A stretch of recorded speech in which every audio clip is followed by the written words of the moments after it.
Hey guys, what's going on? Crinkle here. Hey, so you've been seeing some Star Citizen videos and hearing about Star Citizen and wondering what it's about and how do I get into it. Well, we're going to talk about that today. All right. First thing you're going to want to do is make an account. All right. So when you make your account, you're going to see a spot for a referral code. I will put my referral code up and I'll put it in the links down below. But what the referral code will do for you is give you an extra 5,000 UEC, United Earth credits. That's the in-game currency. All right. There is no reason not to put a referral code in there. All it does is give you extra money. If you don't want to use mine, I am fine with that. Just go on Reddit. There is a referral code random generator there. Use somebody's. All right. There's no reason not to. It's just free money. Okay. I won't lie to you. The person who gets the referral, whose code you use, can get referral awards, but there's really, again, no reason not to. It's just free money for you. All right. So, that being said, you've made your account. How do I play? How do I get in? All right. So, we're going to click on Pledge Store. Their website is kind of jankety, so hopefully this will help you out, man. We'll discuss a little bit here about ships, and we won't go into too much detail, but we'll discuss them a little bit, right? So, the Aurora MR starter package for $45 and the Mustang Alpha for $45. Okay. What are they? Well, the Mustang is a light fighter. Okay. No cargo capacity. The Aurora has some cargo capacity and not as fighty. Okay. Now maybe somebody can confirm this in the comments for me. I've been told that if you buy a Mustang Alpha starter pack, they also give you the Aurora so you can haul cargo because the Mustang cannot. Okay. And if you go to upgrade your ship later, I believe the Mustang is worth $5 more. So that if that's something that is important to you, then you need to keep that in mind. Okay. My personal opinion, my personal pick at this $45 price mark, I just want to jump in and try the game. I don't want to spend too much money on it, right? My personal pick would be the Aurora. All right. So what is a starter pack? What does that mean? Well, you're going to get your ship, the RSI Aurora MR, right? Self-land hangar, Star Citizen digital download, which is the game Star Citizen. Okay, there are actually two games being made simultaneously: Star Citizen and Squadron 42. Star Citizen, commonly referred to as the PU, Persistent Universe, is an MMO. Squadron 42 is a single player game. All right, so this does not include Squadron 42, only the PU. Okay? Starting money 1,000 UEC. If you've used my code or somebody else's, you're going to start with 6,000 UEC. All right? And then the 3-month insurance. Now this insurance will not be implemented until the game launches. Okay? So what I mean is if you buy it today and you jump in today and your ship, you don't have only 3 months to file insurance claims on your ship, and then you have to pay. That insurance will not go into effect until the game is released. Okay? All right. So, those are the two starter packs. Okay? You can get into the game for $45. I know there's a lot of talk about $3,000 packages and $200 spaceships and da da. And all of that is true. Those do exist. Okay? Couple things to keep in mind here. Your $45 or whatever you decide to spend goes to help fund the development of the game. That's what it's for. So when you see Star Citizen reaches $500 million, that's what that money is from people buying ships and other things. But all your money goes to help fund the game. Okay. The second thing I want to kind of talk about, I'm going to try to make this as brief as possible, is this game is in pre-alpha. Now, all your fanboys will tell you it's an alpha, it's an alpha, it's an alpha. And they're right. to a certain extent. It is in pre-alpha. Now, pre-alpha in a game development standpoint is tier 0 implementation. And what I mean by that is um, picking up a box, the character picking up a box and holding a box, right? It's getting that procedure, that animation, that coding down. And that's it. That's a tier 0 implementation. We're done. They don't care about bugs. They don't care about any of that because normally a pre-alpha is not played. It is just tier 0 implementation. A mission giver, you walk up and they give you a mission. There, done. It's not seeing the mission through and what happens. Okay, that's not tier 0 implementation. What Star Citizen has done is they've created their own monster. So what they've done is said, okay, buy this Aurora starter pack and help fund our game, and we'll give you some place to fly it, and we'll give you things to do with it. So what they've done, which is different than most games and which has led to a lot of criticism for them, is not only are they trying to develop a game and bring in tier 0 implementation of gameplay and gameplay loops now, but they're also trying to give you something to play. So they're also, besides just making that tier 0 implementation, they're also having to make content at the same time. So they have to do both. And that's opened them to a lot of criticism, right? There's nothing to do in Star Citizen. It's 10 hours of gameplay and that's it. Well, that's not true. There's a lot more than 10 hours.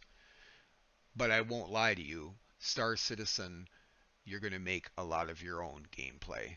There's missions, and the missions work, and there's plenty of missions, and there's more and more and more each patch, and more things to do. But at the same time, they still have to implement tier 0 salvaging, for instance, right? And things like that. So they have to do both at the same time, and it's a balance, and they don't always get it right. Okay? So just being 100% honest with you. All right? So that's that. Okay. So let's say, all right, so those are those two packages. Neither one of those interests me, or I've been watching YouTube videos, I've been watching Board Gamer, whoever, Cobra, whatever, and the game looks amazing. I want to jump in, but I want a better ship than this, whatever. Okay? How do we get there? Well, let's take a look at View All Packages. All right, so here we have all the packages that you can start the game with, that come with the game, right? So here's our Mustang we just talked about. Here's our Aurora we just talked about. Avenger Titan, $65. Now that's price point is pretty roughly equivalent to any AAA release, right? In that wheelhouse, right? Anywhere from $60 to $100 if you're going to buy the collector's edition or pre-release and all this other stuff, right? So for $65, you get the Avenger Titan.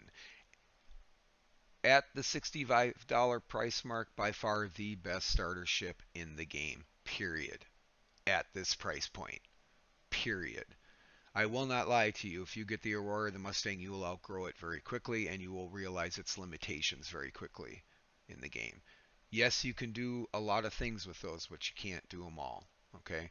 The good news for you is if that's how you go, is most of the ships in game are rentable and or buyable. So you can earn that UEC to buy the Avenger Titan in game. You don't have to spend $65 to do it. You can buy it in game. Okay? That being said, let's say you want a little more ship, right? So the Avenger Titan, what do you get? Well, you get an Air View hangar, right? You get the 1,000 UEC. You're going to start with 6-month insurance this time, right? And it's the game, the Star Citizen, the PU again, not Squadron 42, just the PU. Okay?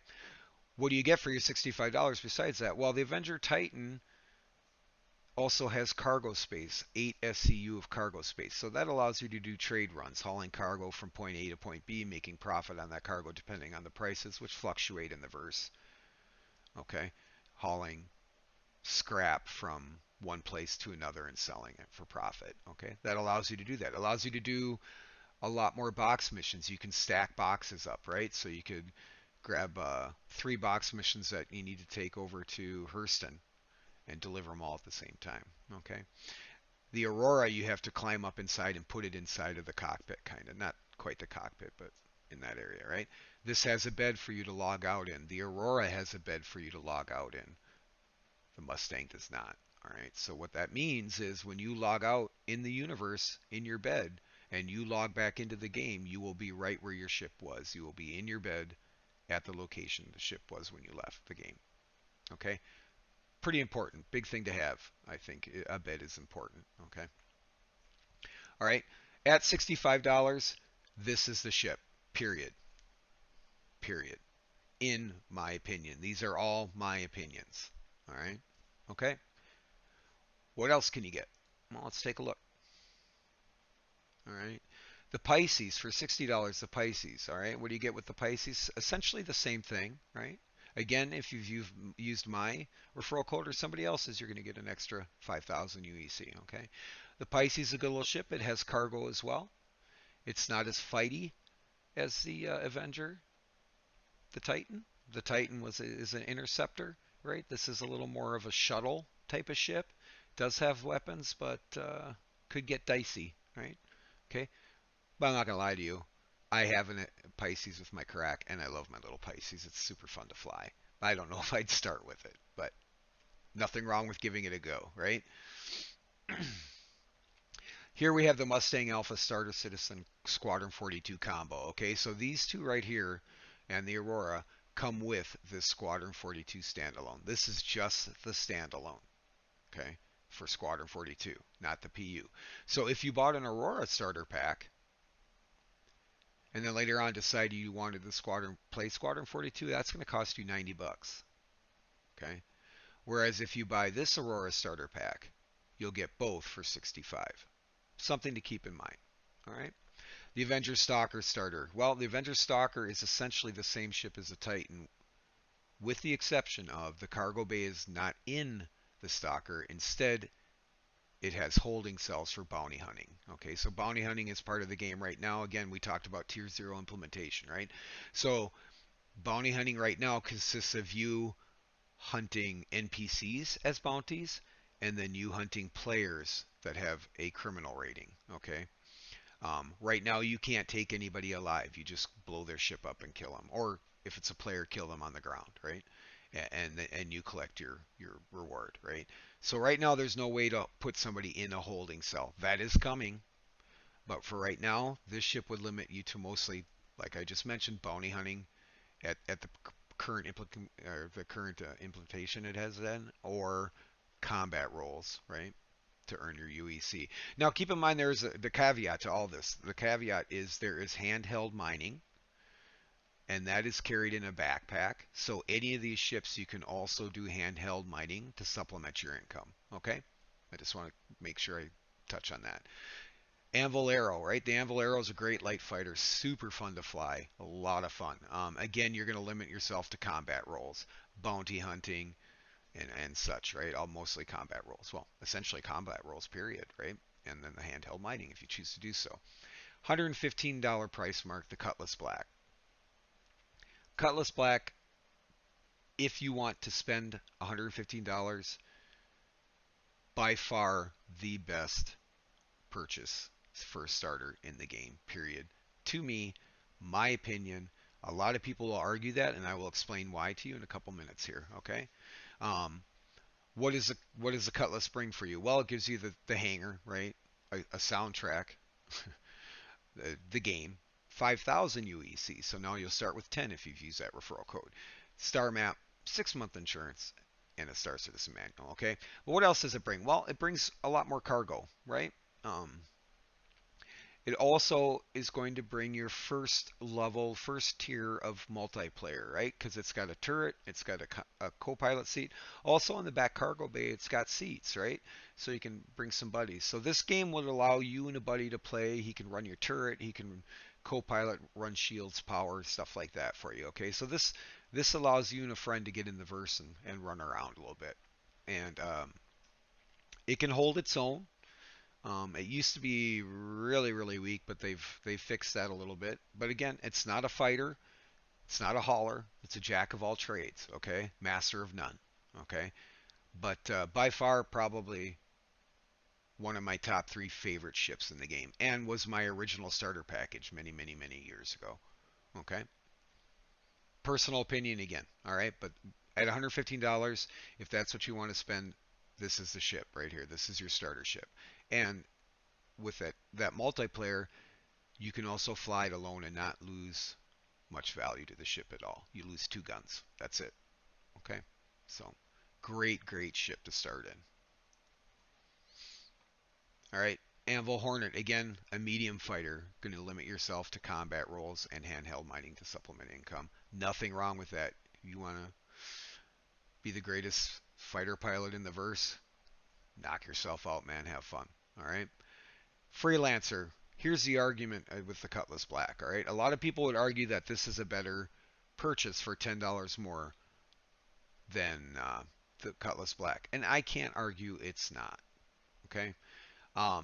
Comes with a hanger, soundtrack, manual. Again, 5,000 UEC. The game. An engineering manual, 6-month insurance, and digital star map. What does this have over the Cutlass Black? Well, it's bigger. It holds more cargo. Multiplayer experience again. Both have beds to log off in. This one has, is it 2? I can't remember. I don't have a Freelancer anymore. But has crew seats for 4. Turret, right? So this gives you your multiplayer gaming experience as well. And it holds more cargo than the Cutlass Black, if I remember correctly. I'm sure I'll be corrected if I'm wrong. But I just don't like the Freelancer. That's my personal opinion. I just don't like it. It's not my ship. Aesthetically, it's not my ship. Again, personal opinion. I cannot argue that this is not a better starter ship than the Cutlass Black. For me, the Cutlass Black is a little more fighty. This is a little more tanky. But I can't argue it's not. So if you want to spend $125, that extra $10 bump for the Freelancer, I can't say that that's a bad idea. Okay? Cool. And then we start getting into the things that you hear about. Right now you're looking at $1,100 for the UE Exploration package. And then these are all concierge packages, right? Right, so I'm only going to talk about one more here, and we're going to talk about this loot and scoot package is for $150 is a Cutlass Black and a Dragonfly, which is a hover bike, right, which fits in the back, which is all currently in game, right? And then the Constellation Andromeda. Like if this is something you're interested in, this is a bigger cruise ship, right? So this is more multi-crew. Comes with all this stuff, 10,000 UEC, 15,000 if you did the referral code, right? Okay. Um, It's a $275 ship. All right. You don't need to buy this. In fact, I'd recommend you don't. But it's your money, and if you want to support Star Citizen, and you want the Constellation Andromeda, and then buy the Constellation Andromeda. There's nothing wrong with that. All right. But do keep in mind all of these ships, with the exception of a few, are available to purchase in-game with in-game money. All right. So this Aurora right here can work you up to this. Okay. What is and let's take a look once. So what is how do I know what ships have what? Like there's so much weird. I don't know. I don't know what any of this stuff means. Well, let's take a look. Let's take a look at the Cutlass. All right. Who makes the Cutlass? Drake. Okay. So we're going to go to Drake Interplanetary on the ship's drop-down menu. Here's all the ships manufactured by Drake. Okay. There's your Cutlass Black. That's the old Cutlass too. Anyway, yeah, that's the old Cutlass. Anyway, so let's take a look. There's a picture, right? Here's your overview, right? So let's look at the specs, right? This is how the size, right? It's considered medium. How heavy it is. Has 46 cargo, right? Here's your speeds, your afterburner speeds, minimum crew, maximum crew, right? Here's all your hard points, all size mediums. All these things, the power plants, coolers, shield generators, and quantum drive can all be upgraded in game. And now with persistence, a form of persistence, it's worth doing. So now you can upgrade your quantum drive, you can upgrade your power plants, you can upgrade your weapons, and it will persist from patch to patch. They will still wipe occasionally, but before they would wipe every patch, and there's just no point in ever doing it. I never did it personally, right? So these are going to show you your hard points. These are going to show you different weapons. This is the default loadout, right? You click on this, it'll tell you what it is, right? So this comes stock with a Daybreak power plant, okay? All right. And then you have a holo viewer, right? So if you don't know what the ship looks like, you can take a look at the ship, okay? Hopefully that helped you guys out a little bit. Again, I can't, English escapes me. Again, keep in mind, man, this is all my personal opinion. These are personal opinions from playing the game for years and years back in the point where all you could do is look at your ship in a hangar, okay? These are my personal opinions. I will promise you, you can ask the next person and they will tell you something completely different. But do use the referral code. There's no reason not to, and you don't have to use mine. Somebody's, anybody's, to get your extra money. All right, man. Hopefully this helped you guys out. Their website can be kind of tricky.